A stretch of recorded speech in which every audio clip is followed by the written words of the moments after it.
Welcome to Intergenerational Politics, a podcast that makes politics engaging and relevant for all generations. This is Victor Shi, a freshman at UCLA and one of the co-hosts of this podcast with Jill. And I'm Jill Wine-Banks, an MSNBC legal analyst and former Watergate prosecutor, former general counsel of the Army, author of, because we're talking about books today, my new paperback edition has come out, The Watergate Girl. And I also wear message pins. And today's message pin is for Women's History Month, and it is an image of a woman, which seemed very appropriate for the book we're talking about today with Alicia Menendez, and also just for Women's History Month. For sure. So, likability is something that impacts everyone, but it is judged differently from both men and women and weighted differently depending on your gender. We saw this illustrated in the 2016 and 2020 elections when candidates Hillary Clinton, Kamala Harris, Elizabeth Warren, and others who were all exceptionally qualified, arguably more so than their male competitors, yet there was always one factor that loomed over them, but not over their male competitors, whether or not they were likable. And that one factor, likability, has been and continues to be a barrier facing women in politics and also importantly in the workforce and in life. Our guest today, Alicia Menendez, has written a book on the issue of likability called The Likability Trap: How to Break Free and Succeed as You Are. The issue and Alicia's book are relevant for women spanning all generations, and I know you will enjoy and learn from this episode of Intergenerational Politics. You probably know Alicia from her show every Saturday and Sunday on MSNBC, American Voices, covering breaking news and national issues. But Alicia is also the host of the Latina to Latina podcast, an interview series in which she talks to other remarkable Latinas about making it, faking it, and everything in between. Alicia has been dubbed Miss Millennial by the Washington Post, journalism's new gladiator by Elle, and Content Queen by Marie Claire magazine. Having had the privilege of being Alicia's guest on her MSNBC show and seeing her success, I can attest that all of those titles are justified. In fact, they are true and accurate. Knowing the barriers that women face and overcoming them and still trying to tear down those barriers, combined with how often women have to contemplate if they are likable or not, I'm looking forward to today's conversation with Alicia. Thank you so much for being here, Alicia. I came across your book at an event that Joyce Vance did, and Jill sent me the invitation. And Joyce is one of Jill's sisters-in-law, and she hosted you in talking about your book. And so when I first heard you talk about the topic, I was fascinated. So like Jill, I am also looking forward to this conversation. So first, let's talk about the likability trap, and that's like a term that has a lot of layers to it. So to get started, can you give our audience an understanding of what you mean by that term? Absolutely. I am so excited to be here with you, Victor, and you, Jill, though a little nervous to be on the other side of this equation. I got to be honest with you. I'm much more comfortable asking the questions. We socialize women and girls to care what other people think of them and to think of themselves in relation to other people. That's across cultures that we do that. I think in some ways that gives women a superpower. We're very aware of the impact that we have on other people. I think that empathy is a great thing. I think where it becomes a challenge is when women begin to modify their truest selves in order to appease other people. Mm-hmm. And so the trap, as you said, has lots of layers, Victor. I mean, I think it starts just with the internal cost that women pay for caring about what others think of them. That certainly is the way that I've experienced it. I'm a person who cares very much about being well-liked. As I started to get into my late 20s and 30s professionally, I started to realize that I was paying a cost for the degree of care that I was both hemming myself in, and that I'd go to bed at night and run through every social interaction I'd had during the day, and that was time that could be better spent on a number of other things. What I learned as I began to research my book is that even women who don't care as much as I do, or who aren't governed by likability, they too often feel that they pay a price for being so brazenly themselves, for not caring, because there is this expectation that women ought to care. I break down 3 traps. I'll go through them really quickly. which is there's this fundamental paradox, which is we tell women they can be warm or they can be competent, but they can't be both. The challenge is that we expect women to be warm, to be communal, but what we expect of leaders is competence and strength. So what that sets up women for is that when they act warm and communal, people see them, people like them, people don't see them as leaders. When they show up assertively, when they're clear about what they want and what they need, people may see them as leaders, but then they'll like them less. A lot of women like myself, I'm going to guess like Jill, have been given both sets of feedback in different contexts, which shows you how subjective and context specific that is. There's also the success likability penalty, which is that the more successful a woman becomes, the less other people like her just because. I think this was popularized by Sheryl Sandberg in her TED Talk and in her book. I think what we've gotten a little wrong, though, in the way that we understand that is that we imagine that women make a one-time choice about whether they prefer to be an ambitious person or a likable person, when really these are choices that women are making every single day. They begin from the first job a woman applies for to every time she asks for a reach assignment, every time she asks for a promotion, every time she asks for a bonus, every time she asks for a new title. All of those things, she is constantly negotiating these questions. And then the final piece of it to me is we're living in a moment largely driven by Silicon Valley, where there's this call for authentic leadership, right? For people to show up and be vulnerable and be themselves and bring their whole selves to work. I love that you and I are both in hoodies. It says, something about the moment.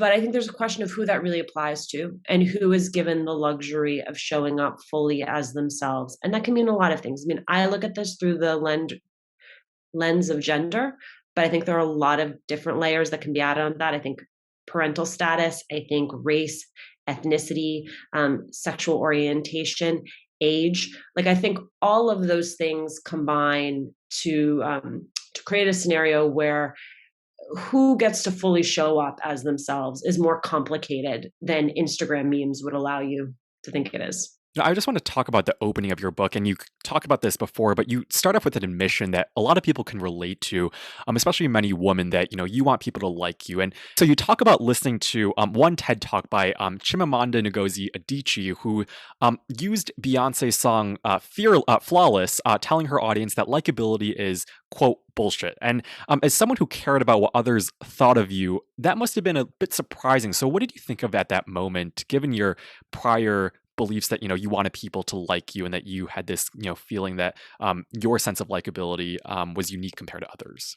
So Chimamanda, incredible writer, and most people know her because part of her talk, one of her talks, was sampled for that Flawless track from Beyonce.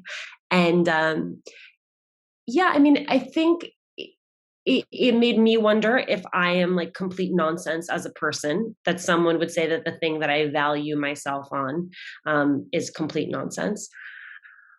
But it also forced me to think more deeply about why this was so important to me, and also about whether or not likability was something that could be simply dismissed.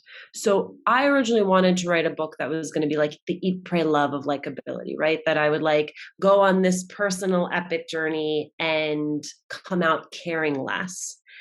And what I learned is I don't know that you ever are in a world where likability just doesn't matter. Like, it is a deeply, deeply human thing to surround ourselves with other people who share our interests, our likes, our wants, our way of seeing the world, people with whom we have any variety of commonalities. People like doing business with people they like. People like spending their time with people they like. What I became more concerned with is where likability becomes a cover for bias, where we use it in order to soften or cover or say things that we know otherwise we shouldn't be saying, and where it really runs into who gets to be a leader and who doesn't. I don't think it's as simple as we want it to be to just dismiss likability out of hand. That's something that always intrigues me, is just how much we care about likability and that whole notion. And Brene Brown, who I've read a lot about, she talks about likability and how we always kind of like, there's a sense that there's this new mindset of like, we don't care about what other people think of us, but we actually do. And I'm curious to hear your thoughts on kind of how this book changed your kind of concept of likability, and whether or not by the end of your book, talking with your friends about the subject and writing this book, if that feeling still lingers within you, or if you kind of develop this sense that I care about likability, but it just is like a different way that I care about it. Well, I still care deeply. So clearly my eat, pray, love experiment went out the window. Here's what I think I did gain some clarity on, which is that my book is really looking at likability in the context of leadership and of work. And part of where I land is that most work requires some element of performance. I don't know that there are so many people who get to show up fully as their unedited, unfiltered, unvarnished self all of the time at work. I'm not even totally sure that that is how we want workplaces to be, right? I think we're saying we want people to feel comfortable. We want people to feel psychologically safe. I don't know that we need everyone living their full lives at work. But what that means to me as a person who works, 60, 70 hours a week is that if in those hours, I am always, for the rest of my life, going to have to do some element of performance. And that performance could mean, I'm a very introverted person. I actually like to spend a lot of time by myself and a lot of time in quiet. So just the act of going to an office requires a level of extroversion that for me is a bit of a performance. Well, then what happens with the rest of our lives? To me, it means I want all those other hours to be filled with people with whom I can be 100% myself all the time. People who see me, people who see the best in me, people who draw out the best in me, people who give me sort of the sense that when I leave them, I have more energy than I had before I was with them. I am inspired to go do things. And for me, that required an editing of some of my personal relationships, people who I had been friends with for years, who I enjoy their company, maybe feel very fondly because we've gone through some shared life experiences together, but who I had to realize I was always performing a little too hard for. I wasn't really showing up as myself as I know myself to be, but I was sort of the version of Alicia that I am with them. And that I'm too old for that. Like, I don't have the energy. I don't have the time. And if I'm going to spend so many hours at work where this is necessary, then why would I spend any minute of the rest of my life doing that? So listening to you, Alicia, before I get to the questions I was planning to ask, you've made me think about a couple of things. One of the advantages of age is that, for example, I will now talk to strangers in elevators because it's like I think about if someone said to me, I really like your jacket, I'd feel happy. So why shouldn't I say to them, you look terrific today? So there is some advantage to being your authentic self as you age. But I'm going to go back to two other things. One in college where I read a book called Presentation of Self in Everyday Life. And it really had an impact on me because when I was in college, I was very insecure. And I felt like I wasn't charismatic enough, that I would never get picked to be the leader of something, and that I had to put on an act. And at some point, you act it long enough that it actually does become you. And I'm comfortable in that skin now, even though deep down I still think I'm pretty insecure. But to the first thing you said about likability, I can give you an example. When I switched careers to be on the business side at Motorola, I was working on a deal in Russia. And my translator said to me, the Russians think you're really mean. And I can't tell you, that hurt me so deeply because, of course, I wanted to be liked. And I almost burst into tears. I took a break and I went and from Russia called my best friend in Chicago, interrupted her in the middle of a business meeting because her secretary could tell that I was crying, and put me through to her despite the fact that she was in a meeting. And I said, they think I'm mean. And she said, and what's wrong with that? You're doing business with them. You want them to think you're mean. You don't want them to think you're a pushover. And that really caused me to rethink what likability means in a workplace. But Anyway, back to the questions I was planning to ask you, which first of all, let me say there, Jill, I think Yeah. this brings me to something that stuck out from my research, which you can quibble with, which is there was a study of women attorneys, and they found that in some ways they run up against this less because theoretically a client or a managing partner or whomever wants them to go to the mat for their client. Right. And so it's like that same assertiveness when it is put in the context of, is this going to get me the thing that I want? Is this going to deliver results? Is interpreted very differently. Every woman attorney I spoke with was like, I don't know about that. No, I think that's right. And I also think, for example, when I became general counsel of the Army, I think my being accepted was in part because at that time I was still on the lawyer side, and the generals all thought, well, she's a lawyer. She has a specific and different skill set that we don't have. And so that made them trust me more. But it doesn't eliminate my wanting them to like me. And so, yes, it is acceptable. Although early on, when I was a partner at a law firm and was evaluating associates, I could hear the men evaluating a woman for being overly aggressive, whereas a man was in charge and assertive. That was good, but it was bad for a woman to do the same behavior. So one is a likable quality and one isn't. So even for lawyers, it is a problem. But anyway, so, as a fellow author, I'm always interested in how writers approach getting their books done and finding the right balance between your own experience and dealing with likability and having the book be a tool for other women and men to deconstruct the concept of likability. So how did you approach going beyond your own experience and emotional feelings about it to getting the research done right? Great question. One of the things I ran into very early, I don't know if you share this experience, is that I underestimated what is considered sharing and oversharing in the memoir genre.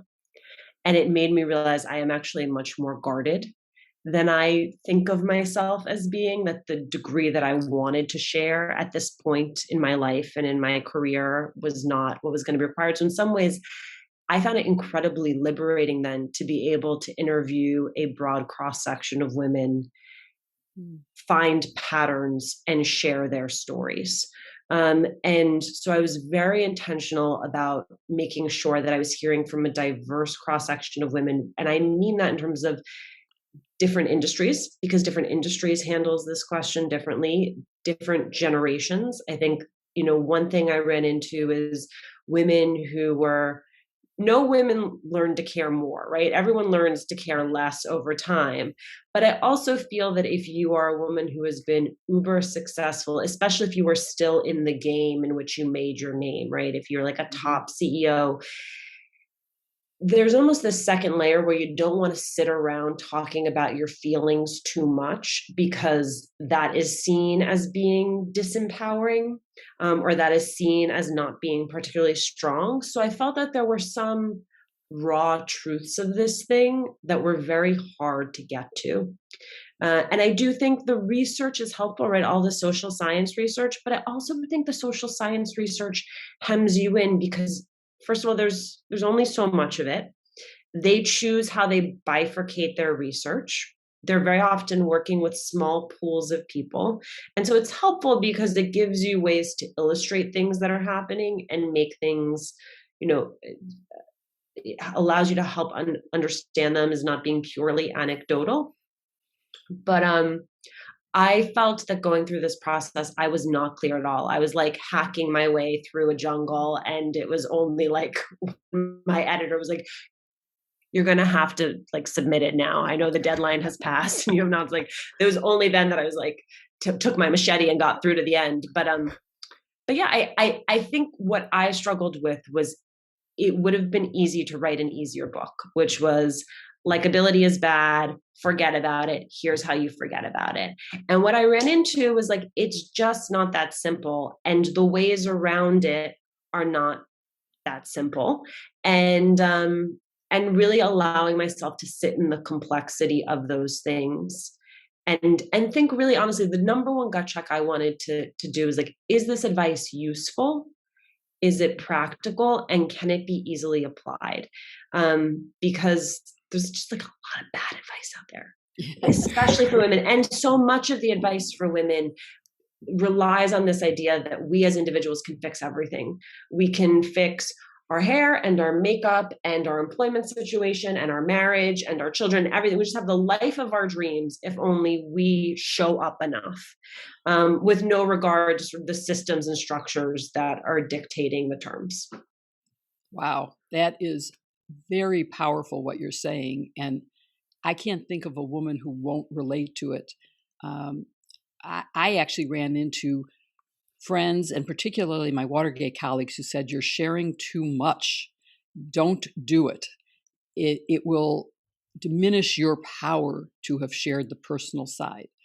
And it may be my age that I just felt like it was true and authentic and that I had to do it. But I think what you're saying is very powerful. And it sounds like you learned a lot in writing it about yourself. You said you learned how important it was to you and how hard it is to overcome. But did you see anything in your research that showed that depending on who the judged is, if it's a man or a woman, and who the judger is, that the standard of judgment differs, that it's different for a man judging a woman than a woman judging a woman, and vice versa?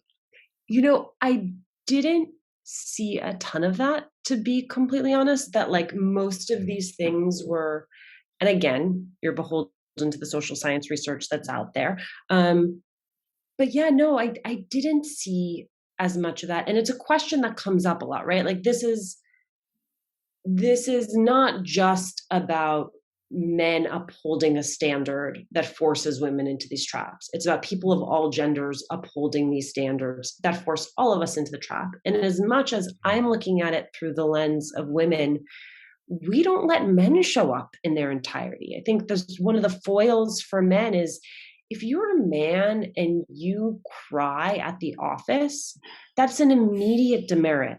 It's an immediate demerit where you are not seen as being a strong and commanding leader as we expect men to be. So I do think we allow men to exist in a slightly broader landscape of leadership, but it's still pretty hemmed in. It's still pretty predetermined. And that, I think, like that is the benefit for all of us if we begin to expand these definitions. Yeah, and it's important for men to read your book and to understand the emotional side of likability, and for men to be as open to wanting to be liked as women are. But you talk about likability in a variety of contexts. I want to focus mostly on the workplace context, where an employee's skills and knowledge and competence are subject to judgment of others, but it goes through a lens of likability. And as you said, things that a woman does to be likable may hurt being viewed as competent. If a man hugs or comes up to somebody and says, "Hi, how are you?" slaps him on the back, and it's the recipient is a man, it's perceived as a likable, friendly thing. If he does that in today's world to a woman, that's not how it's viewed. And yet there are people who are touchy-feely people, and there are people who are, stay away, I need my physical distance. And for them to feel, for someone who is a touchy-feely person and thinks that that's what makes them likable, how do they cut that off so that they can be likable but not violate the current rules? This question didn't come up so specifically for me, so I'm going to zoom out a little bit, and I think it will connect back, which is, I think the big question is this is the workplace an environment where people feel safe enough to say, hey, the way that you're acting isn't working for me? And where there is the space and the confidence to do that. I think so often when we're talking about workplaces where you have, for example, a screamer and a yeller comes up a lot, someone who uses foul language.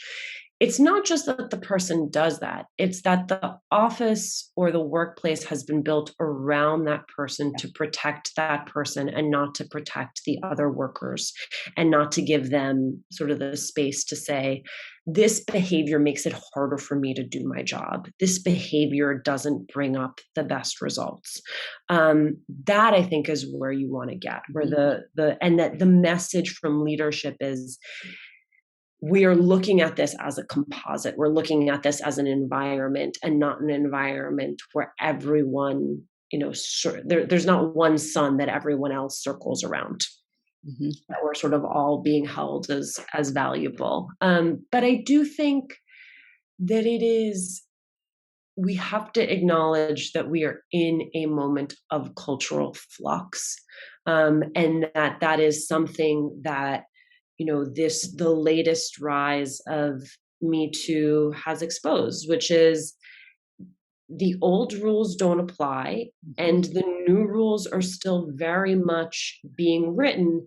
And I don't have answers so much as I have a lot of questions about who is writing those rules, whose voice is going to be included as those rules are decided, who those rules then apply to.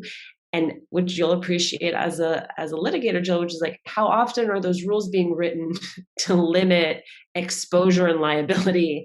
And how often are they being written to really create a dynamic and safe, creative workplace? So you also mentioned a sense of responsibility that women take on as, I need to fix this and it's in my power, it's my responsibility to fix it. Is that part of their likability trap, or is that a separate issue, do you think? It's a great question. I think it can manifest differently for different people. I think, though, that what has happened because of so much of the lady in the workplace literature, so much of it goes back to this question of how a woman can survive in the workplace. So a lot of it is very tactical, right? It's about, if you're going to ask for a raise, know that you're up against this, but if you smile and you frame it in the context of the team rather than the context of yourself, then you'll be 50% more likely to get that. And it's like, that's fine, because there are going to be a lot of women, even of Victor's generation, who are just going to have to survive on their way to the top. But that framework is not going to allow women or anyone else to thrive, right? All it's helping you do is move through awkward situation, as opposed to actually really grappling with it, to be like, what would we have to do institutionally to make it such that raises were not complicated by these layers of biases, right? What would we have to do to strip that out of our hiring practices? That is the shift that I want to make, to look at the institutional rather than the individual. It plays out in politics too. Yeah, for sure. So do you think likability is one of the factors that holds women back from advancing in a job? And does it apply at all to male advancement? Yeah, I think so. I think what we know about men in politics is, in some ways, we know the most about it, because it's where people literally talk about likability and where it gets pulled and assessed, and there are numerical values that we can add.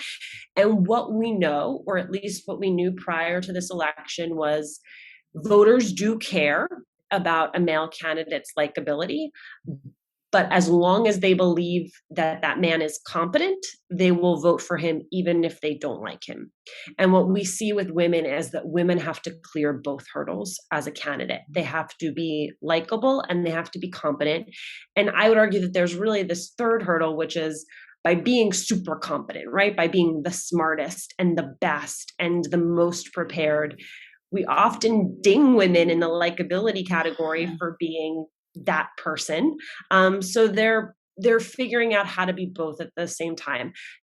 all that research is done for women in politics. I think it applies to women in offices, in any, right, in any workplace, which is, yes, it impacts men and women, but I think it disproportionately impacts women. And I think it is very often the way in which people get by with saying, there's something about her that just isn't there. There's just something. It's not that woman, just another. It's not because she's a woman. It's like, well, I can't seem to find a woman you don't feel that way about. So clearly her gender has to have something to do with that. And I should say, gender is one piece of this, but it comes up with race very frequently. I think it gets used as the same sort of cover for bias. So, for Latinas like myself, this expectation that we're either going to be meek and humble, so not really leadership material, or we're going to be Sofia Vergara on Modern Family, where we're very passionate, but people don't take us seriously. For Black women, being assertive, being read as being angry. Angry is one of the biggest and quickest demerits, right? If a woman of any race expresses anger in the workplace, it immediately means that there is something wrong with her. That is how it is interpreted, and that she then doesn't have the capacity to be a leader. And for Asian American men and women, there's an expectation that they'll be docile. And so there's all this research about how when Asian Americans, men and women, show up to lead a team, try to assert themselves on a team, there's a real rebuke to that, because there are so many people who expect Asian Americans to be great worker bees, but never the queen bee. And so I think it shows up for a variety of people in a variety of ways. And what I think is most nefarious about it is that it seems perfectly socially passable to be like, well, I just don't like that person, or I just don't think they have it, without really interrogating what it is that you mean when you say that. It's a very interesting answer. And I hope that everyone listening realizes that internally they have to also accept that there are certain ways to advance, and that they can't fall into that stereotype in either judging someone or in judging themselves. And I will say, Jill, I'm a very empathetic person. I pride myself on my empathy. My becoming a mother now twice over really opened my eyes to the limits of our own empathy, that I thought I understood what working parents were up against. And it wasn't until I became a working parent myself that I was able to fully recognize the biases that I had, and that show up in subtle ways, right? That you see someone walk out at 4:45 to go pick up their kid. And my first thought was like, well, I wish I could leave at 4:45, as opposed to realizing that child's school is probably done at 2:30. So they've already been in aftercare, or this parent has coordinated care for them. They're going to have to go home, make them dinner, give them a bath, put them to bed. And then they're going to have to do the hour of work. I couldn't fully imagine it. And I share that limitation on my part to say that even those of us who think we're being really good about interrogating our own biases can do better, and can always sort of be honest about where we may not be able to fully appreciate the experience of another. And speaking of biases, something that I'm always interested about is kind of what happens when men judge other women. And there's been a ton of social research out there that says when we judge other people, and maybe women specifically, it's often a direct reflection of our own insecurities. Do you think women who, may possess those strong characteristics may be judged harsher from men for traits like likability, because men may just be a little bit insecure in that sense? I think it is more that so much of this is so subjective, right? So one person's assertive is another person's warm, and one person's warm is another person's assertive. And so I think of it in terms of language, right? Here's a thing that I learned that I've been doing that I've tried to stop doing, which is calling women helpful. I always thought that was a compliment, a great word. But part of what happens when you call a woman helpful is that it often relegates her to being a helper. That if I say, Jill was really helpful to me, it's well, did Jill get everybody coffee for the meeting? Did Jill collate the copies? Or did Jill reach out to all the principals and coordinate the convening, because those are weighted incredibly Right. differently. But the bias that men and women both have is that when they hear a woman was helpful, they imagine that it is a very sort of junior task. And so learning to be really, really explicit, right? This is what she ran the regression analysis. You know, she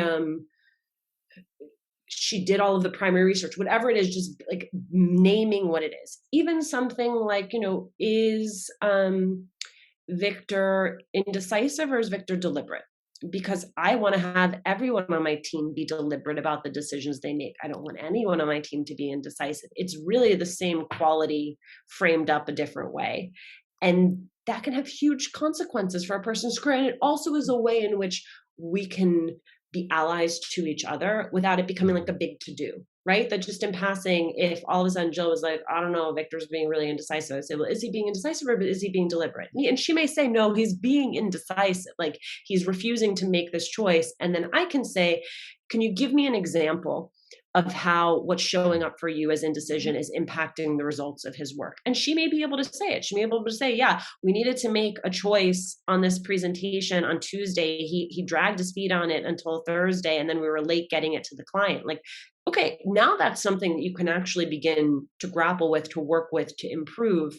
And that is, again, like where I think you want these conversations to go. For sure. And in a sense, if I'm understanding you correctly, is it kind of moving from like the abstract idea of likability into more, kind of more specific reasons and giving that feedback to people instead of just saying, you know, I don't think you're likable? Yeah, it's also about externalizing this question. So something that I watched happen during this last election that I thought was extraordinarily powerful was when they were going through, the process of Joe Biden picking a vice president.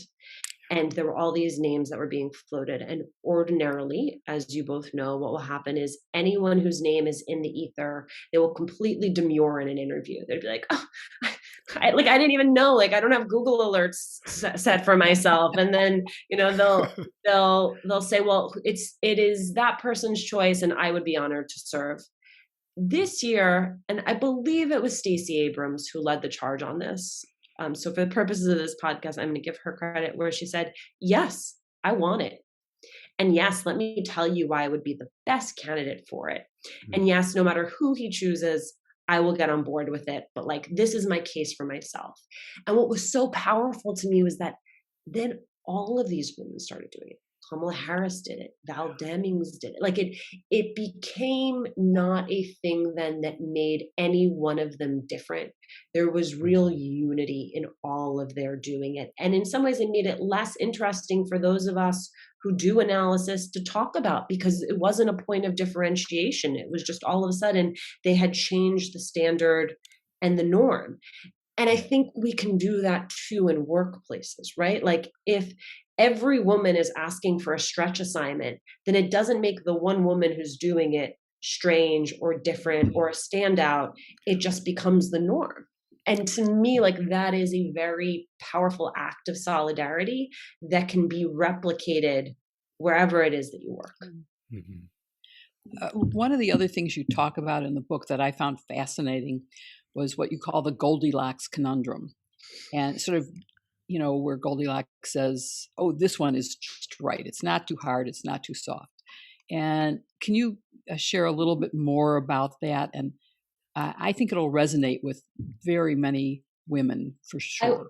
I will share, but I have to tell you, Jill Weinbanks, you are sort of the perfect bowl of porridge. Like this whole thing is predicated on this idea of trying to be as warm as you are strong as a person. And this really applies to everyone. Like if you've ever taken a communications 101 class, Jill, I'm always in awe of your posture, because they'll tell you like you want to sit up very straight, you want to have square shoulders, you don't want to be tilting your head, because all of those things they show strength, but then you smile and there's the warmth, right? So everybody, like any master communicator, is trying to just hit the mark on being as strong as they are warm. What is challenging for women is that as we dial up one, there's a perception that the other dials down, right? So the more strength we come in with, the more other people perceive us as not being as warm or as likable as they might want. If we're really warm, asking everyone how their summer vacation was and, chit-chatty, then it's like people might be like, I love her, but like, I don't actually take her seriously. And that is the conundrum. How I think of it like, what's it called at a playground? A seesaw. Yeah. That is, as one side goes up, the other side goes down. And that is part of what women are constantly negotiating, is this question of how to show up as a person who is strong and assertive and seen as competent in their role, but while also maintaining that element of warmth. And there are a lot of things that play with that. So for example, motherhood plays with that. Motherhood plays with that notion in a way that fatherhood doesn't. That when you become a mother, it almost like puts all of the perceived feminine characteristics on blast. It hypes it up so that people sort of begin by perceiving you as warm, and then you have to also show them that you are strong, or show them that you're competent and still committed to your work. So there was a great study, and by great I mean mind-blowing, where they had sort of both a mom and a dad at work, and they'd get a call from their kids' school saying that there was some type of crisis. At the same time at work, they're crashing on a very high-level assignment. And the question was, would the person run out the door to be with their child, or would they stay and finish the project? When mom ran out the door to be with her child, people were like, she's a great mom, but she might not be the best team member. When she stayed, people were like, she's a great team member, but what kind of monster mom is she that she didn't go pick up her kid at daycare? And what is interesting to me is that didn't apply to the dads. When the dads went to go get their kid, people were like, he is an incredible dad. And they didn't make any evaluation of his work predicated on that. And when he stayed and worked, people thought that was also normal, right? In part because there's probably the expectation that there is a primary caretaker, whether it is a mom, woman, a partner, who's going to go pick up the kid. And so there was just a different set of expectations for the two. And that is almost more interesting to me. That's like, well, what would happen if it were just the same expectation across the board? If the dads were penalized the way the moms were, if there were just no penalty for anyone. Fascinating study. I agree with you. That is a really important perception. And I think women do consider how they speak. If they speak up assertively, that's good. But if they don't speak up assertively, they're just ignored. But that. Wait, can I ask you, Jill, though? Like, I'm curious for you how this has all showed up in your own life, because you do, to me, who like you and I we've been in person maybe once together pre-pandemic. I don't know if you remember, you and I both had on black and white polka dot dresses, which I am all for. Very exciting. But otherwise, I sort of consume you through my television, right? And my perception of you is that, again, you are very strong and you are very warm. And I wonder how much of that is sort of who you were out the womb, and how much of that is a learned and a practiced behavior. And if you feel that you can let that down ever. I think it is partly a learned behavior. And some of it is thought out. This question, Ms., became a title while I was very, very new in the law practice. And I thought, if I called myself Ms. to the jury, they're going to think I'm an uppity feminist, and they're not going to like me. And so I have to call myself Mrs. So there are things that I do that aren't authentic. I would have chosen the title Ms.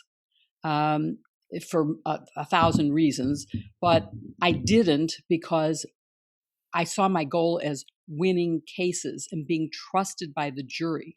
And to be trusted by the jury, I had to stop what I called sexist trial tactics, where a defense lawyer would sort of take me by the elbow to help me up to the bench for a bench conference.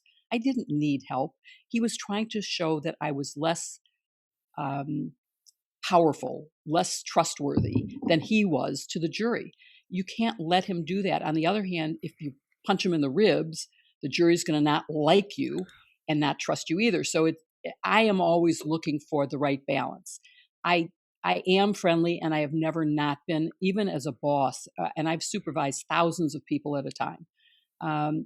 I care about the people who work for me, and I will ask them personal questions in an appropriate situation, not probing them. But if someone comes, people will come to me for advice that they would not come to a man. And I don't say, I'm your boss, go away.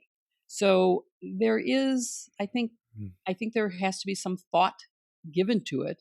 And I think ambitious women, as you pointed out, are less liked. And you have to, accept that you may be slightly less well liked if you want to do your job. So I don't know. It's a tricky balance to be heard and not ignored, but not to be perceived as inappropriately assertive. Okay, so we talked about likability in the workforce, and we talked a little bit about how it plays in politics, but I just want to kind of dive deeper into that political arena because it is so relevant. And, in your book, you write how female candidates have to cross, these two bars, and you mentioned it on the podcast a little bit beforehand, to be even within the realm of possibilities of being elected. They have to be competent and they have to be well liked. On the other hand, men just have to be competent. What do you think it will take to get people to vote for women for their competency rather than their likability and their competency? I think we're beginning to see it. I mean, I think the fact that there were multiple women on the Democratic presidential debate stage was a huge step in the right direction, in the sense that when you have one woman, it is as though like we will judge all women through the lens of this one candidate, where having multiple women on the stage said there's more than one way to do this. There's more than one way to dress and do this. There's more than one way to speak and do this. There's than one way to use your hands. There are even different issue priorities. And so I thought it was extraordinarily important that there were a multitude of women on that stage. I think the fact that Kamala Harris has been elected vice president will begin to change the contours of who we see as a leader and who we think is capable of doing it. But I think that's it. I mean, I think it's just like people have to keep doing it, keep running. I think a lot of the responsibility comes on the part of those of us in the media and how we talk about these candidates and how we frame up their competencies and always seeing that competency as an asset. But that to me is it across the board. Is you just have to see it, and once you see it, it begins to shift what the norm is.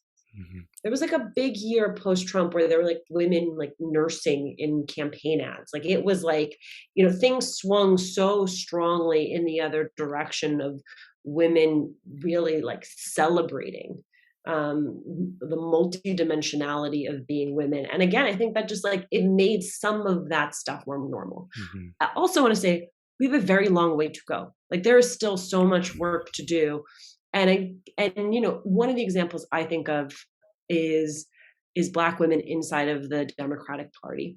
And the argument that a lot of Black women organizers have made, which is that if you want to see more Black women in Congress, then you are going to have to do things like clear primary fields in order to make sure that a Black woman is the candidate that you are left with at the end of that primary. So what that is saying, like, institutionally, if you're saying this is a priority as a party, then you have to do what you might consider difficult or uncomfortable things in order to actually deliver that, right? That it's like, it's not enough to be like, we're going to give you a class on campaign fundraising. Like, we're going to give you 1 hour of media training. So many of those things play on them. They're important, but they're still margins when there are institutions that can make decisions like, no, we're going to clear the field for this one person. Yeah.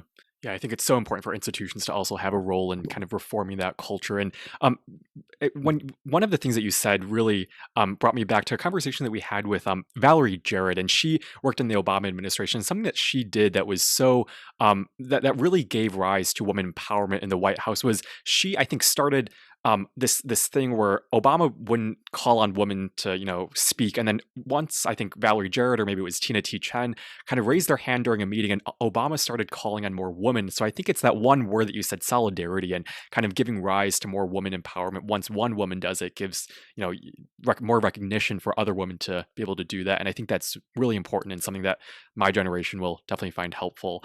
And one other thing that I want to ask you about is kind of what factor cultures play into the importance of likability. Because in countries like Germany or New Zealand and Britain, they're all comfortable with a woman in a position of power. What do you think makes the United States so different? I would put an asterisk next to that, which is to say that, yes, there have been women elected heads of state. That is a huge leap beyond where the US is. I would still look critically at the way that, Angela Merkel or who am I thinking? Margaret Thatcher, like the way that they have been described, the way in which they, people have played up their strength to the detriment of their warmth. All of these things still play out. I think what you were saying, that was they actually have elected women to run their countries, and I think again, a lot of that, so much of it is cultural, and then a lot of it is institutional, right? Like a lot of it is about who has access to the capital that is necessary to run the way that we currently structure US elections. How much of it is in media and the way that media frames up these.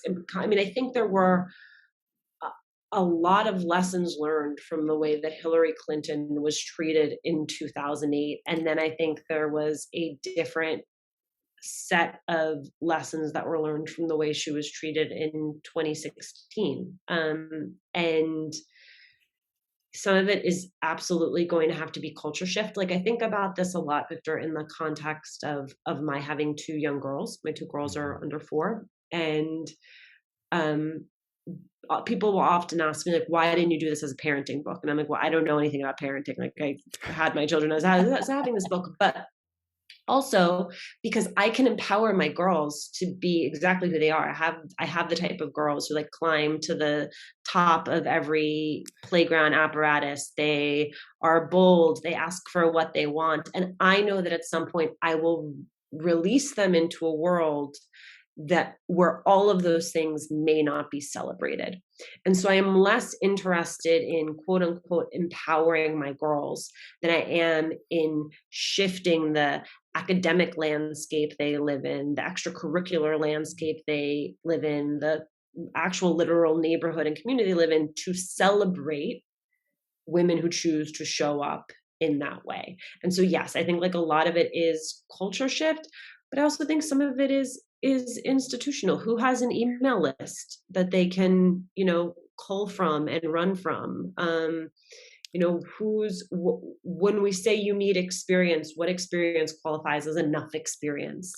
So yeah, I think but I also think that there's like now a deep bench of women. And I think that is also going to change things. So let's follow up on that institutional and organizational change that we need. What can organizations, maybe particularly workplaces, do to improve how women are perceived and their likability, to create a culture that allows for a gender-neutral standard of judgment, both in the feedback that they get as part of their evaluation, but also in evaluating who gets the next big assignment? Right. There has to be buy-in from the very top. If there's not buy-in from the very top, then we're just like having like nice hand-holding, braiding each other hair sessions. Nobody needs that. Like nobody has time for that. So there has to be real buy-in at the top. That is one of the things I've seen again and again. And then as a manager, you want to be creating psychological safety on your teams. There were all this great research. Google looked at their highest performing teams. What was the one commonality of the team? Psychological safety. And sometimes it is the most obvious behaviors, Jill, like proactively going around a table at a meeting and asking everyone for their input, right? Like not just assuming that the fact that you say like anybody have anything they want to add, that everyone like will feel as though they can. that sometimes you need to create that space for people.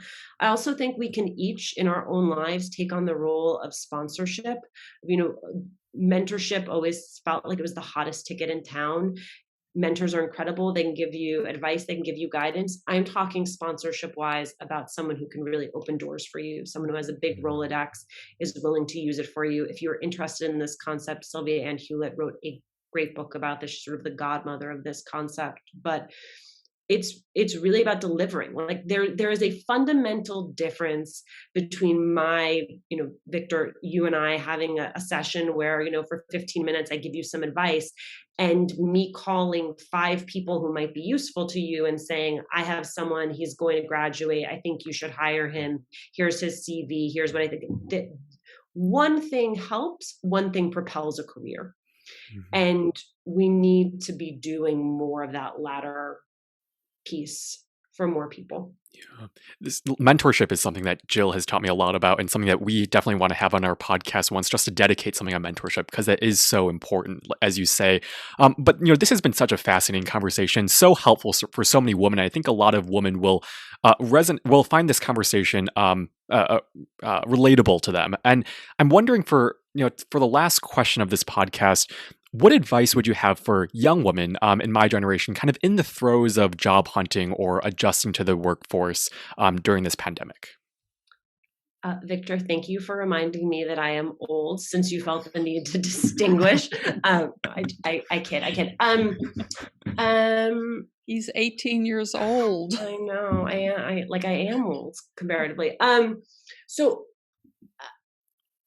I think part of the advice I would give, not even connected to likability, is that I think so many of us think about our areas of interest and allow that to drive our professional choices without a lot of thought to what impact do I want to have, and what is it that I want to actually do every day? Like, do I want to be with people, or do I want to be in a room with boxes and documents? Do I want it to have a creative element to it, or am I happy living a purely analytical life? Like, in some ways, I think those questions can start to build some contours around what it is you want to do. And like, I grew up in an immigrant community. My dad is first generation American. There was still some of that like expectation of you'll become a doctor or a lawyer, and like we're not really sure what other options there are in the world. Like, it's always intriguing, like this idea that now there's so many entrepreneurs. Of course, growing up I knew people who were small business owners, but like I didn't think of anyone in my life as an entrepreneur. And so I always wish that I would have been more inquisitive about what else was out there. You've heard me make this joke before, Jill. Like, I took the LSAT because that was, what I thought. I didn't even know that there were other options. And then once I started looking at other options, it like worlds opened up. There were all of these other ways to apply both the skills I had and the passions I had. And so I think that is one, sort of really figuring out what it is you want and giving yourself some grace as you figure that out. But then also where this question shows up for women is that like a lot of this is really subjective, and it's why, when you have someone who can make a direct connection, sometimes they can make the best case for you that anyone can. Now, that doesn't mean being a person who is connected, because not everyone has a natural sort of universe of connections. But something I see a lot, and Daniela Pierre-Bravo, who's one of our colleagues at MSNBC, she's a booking producer on Morning Joe, and she wrote a great book with Mika Brzezinski about this, is like, you can reach out to people. And if you are very specific with people about why it is that you are reaching out and what it is that you are hoping to garner from that contact, that can actually open a world of opportunity. So like, if I get a LinkedIn note that's like, hey, Alicia, you work at NBC, I'd like to work at NBC, call me. I'm not going to call you. But if you say, hey, I am an admirer of your work, I watch your show every night from 6 to 8. Here are the things that I like about it. I'm particularly a fan of this guest. I'm a student with a background in journalism and in politics. I'm trying to figure out how to get my foot in the door. I will absolutely write you back. Like, I will write you back and I will try to, and then you say, I am hoping to get an entry-level job at NBC. Here are 3 postings I saw. Do you know, like, help me help you. Put as much information as in front of me as possible to create a connection between us. And then to tell me how I can be helpful. Like, I don't have a lot of time. I'm a working mother in quarantine. Like, time is limited. But if you tell me what I can do to help you, then I will always want to do that. And I think that there are a lot of people who share that ethos. And I think even if you didn't grow up in a community or a family where you have connections that are now relevant to you, you can create those connections on your own if you are dedicated and savvy about it. Wow. Well, that was the perfect way to end this podcast, and something that I know that my generation will definitely find helpful. Stop saying that, Victor. All Every time women. you say that. I'm teasing. It's amazing how often he and I, from very different generations, do share the same views. And I have to say that I know that Victor has heard this from me about be specific in networking. Don't come and say, I'd like to brainstorm with you. Come and say, I see that you're on the board of X organization. I would love to work there. Can you introduce me to someone at that organization? And here's why I want to work there. If you help the person to help you, strangers will help you. And so that's just the best advice you just gave, for sure. All right. Well, this was a wonderful conversation, and thank you so much for being on, and especially on this Women's History Month. Yes. I love this pairing. You too. Thank you, Dynamic Alicia. duo.